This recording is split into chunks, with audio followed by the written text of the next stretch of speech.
is Jim McKay speaking from Cheyenne, Wyoming. I've been taking that journey for most of my life.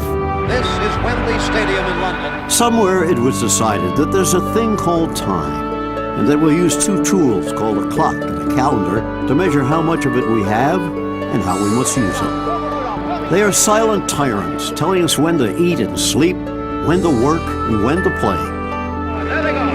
These, as measured by the clock and calendar, are absolutes, and therein lies their flaw. The clock and the calendar have no emotions. A shot into the goal! And emotion is what motivates people. It's where the true excitement of sports lies. The greatest 2 minutes in sport. This is a historic performance you're watching right now. Okay, what will happen to the games of the 20th Olympiad? None of us know what will happen to the course of world history. Here is Bill Toomey running in the cold and the dark of Mexico City. A.J. Foyt will win the Indianapolis 500. Arnold Palmer breaks the record for the British Open.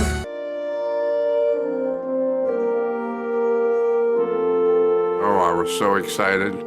I thought of my family and my father. He was still his conservative self. He says if something like, "Congratulations, boy, that's great playing." I am very sentimental, and but I found later in life that my father was too. Golf was better off that Arnold won. Probably did more for golf history and the popularity of the game because the new king was here. Jack Nicklaus finished second with a final score of 282, a new U.S. Open record for an amateur. He says, I played with a kid today, if he'd have known how to win, he'd have won by 10 shots. And that was a very nice compliment. As time went on and I started thinking about what I had given away, sure. I mean, I kid Arnold all the time. I said, Arnold, if I had shot 39 last time, nobody had ever heard of you. You know, we go through all that. If you're young and you get beat, it teaches you a lesson and you learn from things.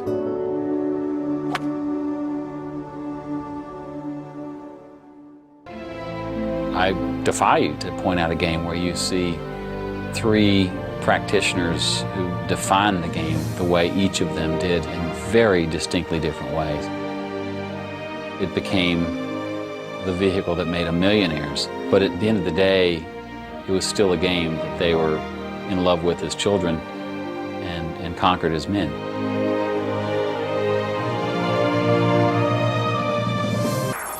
And he's picked out a landing spot that is a good 25 feet above the hull. There's a good chance he doesn't get this inside the mark of the ball.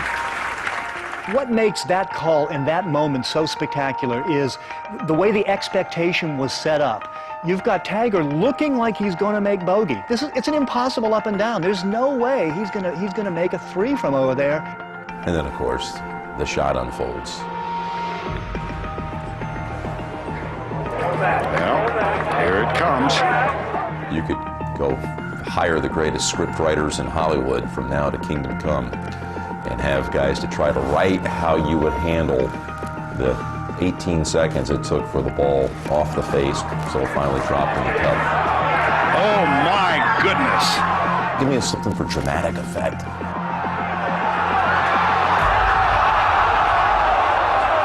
Oh, wow!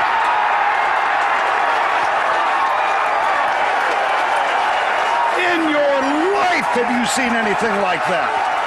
And now he has his 60-footer, and TV doesn't do the ridges in that golf hole justice, and so you can't really tell how big a difference there is between the top tier and the bottom tier. It wasn't as simple as just show up 5 seconds before he struck it and let him take a whack at it. You really need to take the time to set it up with all those breaks. And what I like about it best is, in golf, the greatest moments, I think, are punctuated by the simplest of calls.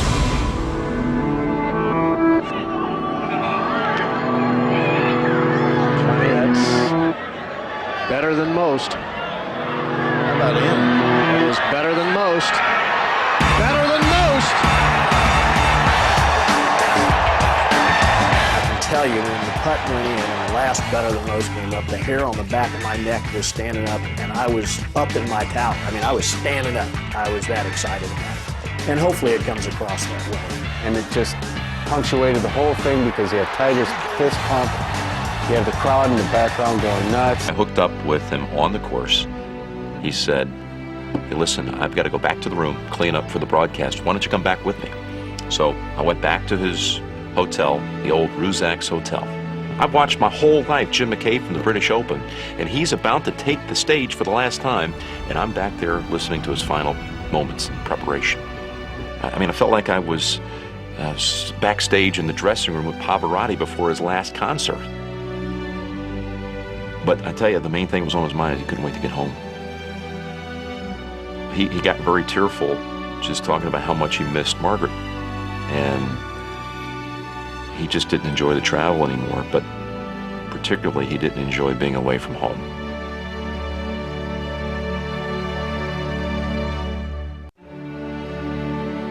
What a privilege I've had to be part of what is now being called the golden age of sports, the 1960s and 70s. The 1920s were called the golden age of sports, but only those in the stands ever actually saw Babe Ruth play baseball.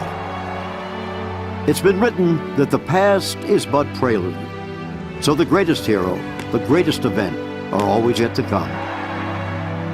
There'll be many more turns in the road of travel, and what will sports TV coverage look like? Will there be a bit more dignity and less theatrics? Will we cover athletes' achievements with more interest than the money they make? We don't know any more than I knew what roads I would travel or for how long more than 50 years ago. I'm Jim McKay speaking from... When Wide World of Sports began, we'd been married for 14 years.